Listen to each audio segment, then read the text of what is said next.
I'm Brooke. I'm Anna. And I'm Mary.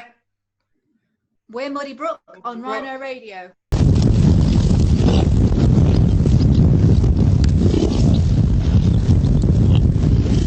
How did you guys come together as a band? Well, I started doing auditions because I knew I wanted to be in a girl band. I used to be a singer-songwriter, and I used to gig everywhere for about 10 years, and it was good and I enjoyed it, but you can only play pubs for so long, I think. And I knew I wanted to be in a girl band. I knew I wanted to be in a rock band. So I put out a few feelers, and I said, put out a few posters, and for a drummer, female drummer, and a female bassist, and a female guitarist. But the female guitarist never came. But I think we're happy as a three-piece, aren't we? Really? Yeah. I feel quite strong. But yeah, and then first off, it was Anna. We did an audition with Anna, and we really got along. And then we became a two-piece, and then we met Mary, so it was all good. Tell me about your song "Stay at Home," which you had as the NHS single. Well, that one came out of nowhere, really, didn't it? I suppose because we had a call from Radio Derby, and they were doing a competition where they were looking for people to either write a poem or write a song. But they called us up and they said, "Can you write a song about lockdown?" This was like springtime when it was first happening, and I went, yeah. And then we had a few video calls, and a few video calls later we had a song out of it, and that's how it came up, really. So out of the three that you've released so far, what has been your favorite?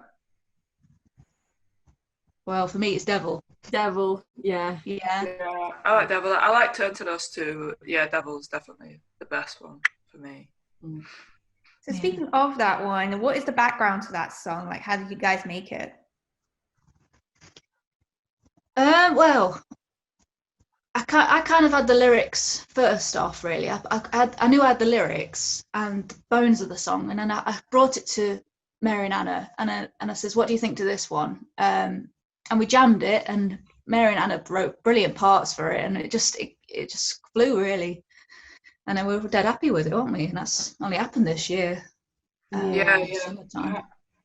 Brooke started singing it, and it was kind of like there's just this really good hook in the middle of the song, and like I'd come away from band practice singing it in my head in the car on the way home, and I just wanted to go back to practice and have another go at that one. So yeah. Kind of going to your own like music creation, what comes first for you guys, the music or the lyrics?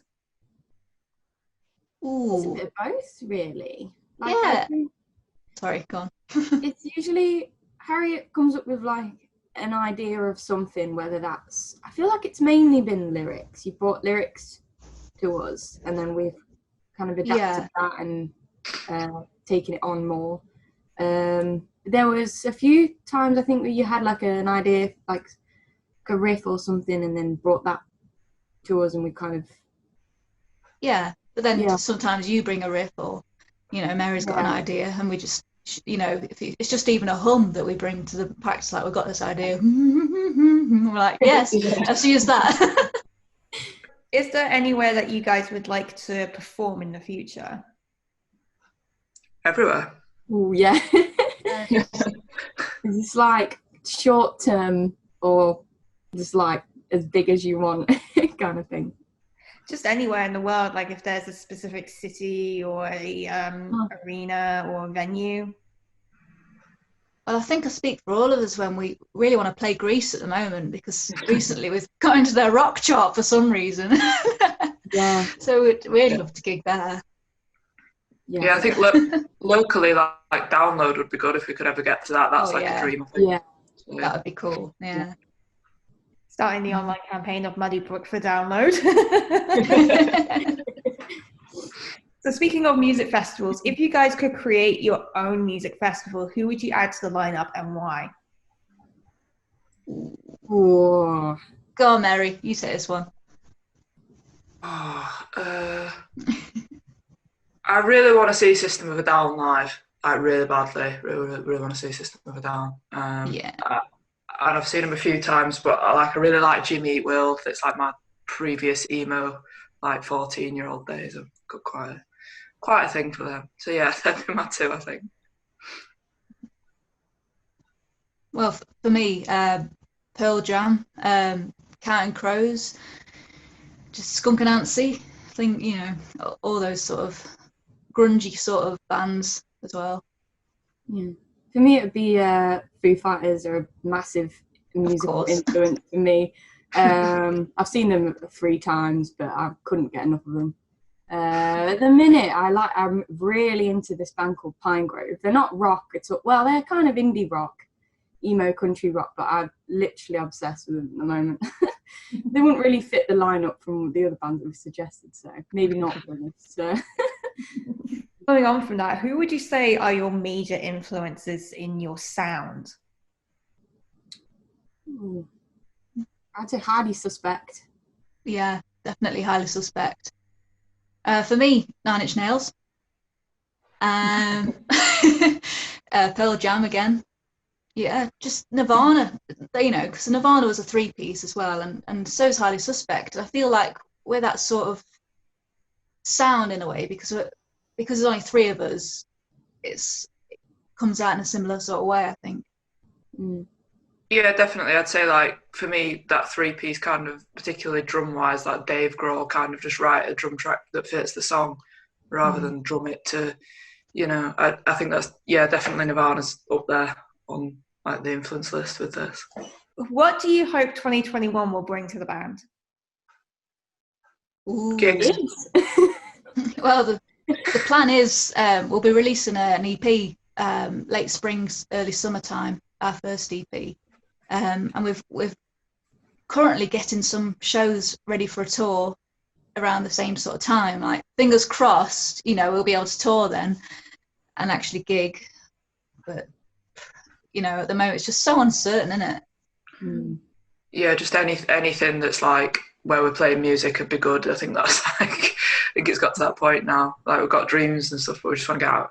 I definitely want to get out and gig massively. So we've not played one show yet. It's crazy. Just keeps getting cancelled. Has this year, in your opinion, changed the dynamic of the music industry and how to get your name out there? Definitely, I think it's more internet based, sure, now. Yeah, there's got to be more online gigs and live streams and stuff. Brooke, you did one for, you know, a couple of times. I'm not keen on live streams for playing on stage, to be honest.